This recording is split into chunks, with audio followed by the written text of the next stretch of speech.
ओंकारेश्वर भगवान की जय जय। जिस ज्योतिर्लिंग के दर्शन के लिए आप लोग पधारे हैं, जिस ज्योतिर्लिंग के दर्शन के लिए आप लोग आए हैं, ये राम से 14 पीढ़ी पूर्व, राम से 14 पीढ़ी पूर्व मानधाता राजा हुए हैं। शिव पुराण में उल्लेख है, जिन्होंने माँ से ने पिता से जन्म लिया था, जिन्होंने माँ से ने पिता से जन्म लिया था, उनकी तपस्या से ये शिवलिंग प्रकट हुए हैं, स्थापित लिंग नहीं है।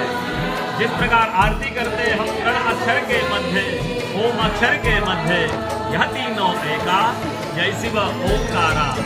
एक ही शिवलिंग में ब्रह्मा विष्णु महेश निराकार धरती से प्रकट हुए हैं।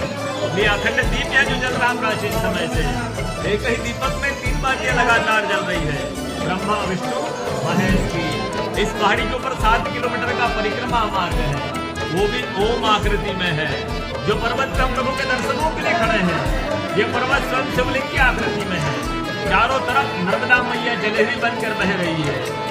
पूरे 12 ज्योतिर्लिंगों में शयन आरती होती है, पूरे 12 ज्योतिर्लिंगों में शयन आरती होती है।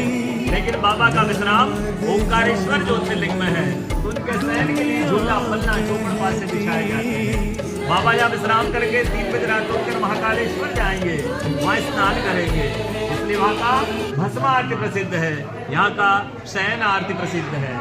शिव पुराण में भी कथा आती है, महिलाएं 16 सोमवार व्रत करती है, उसमें भी कथा आती है। क्या कथा आती है? प्रतिदिन भोलेनाथ आते हैं, माँ के साथ विश्राम करके सुबह ब्रह्म मुहूर्त मुड़कर चले जाते हैं।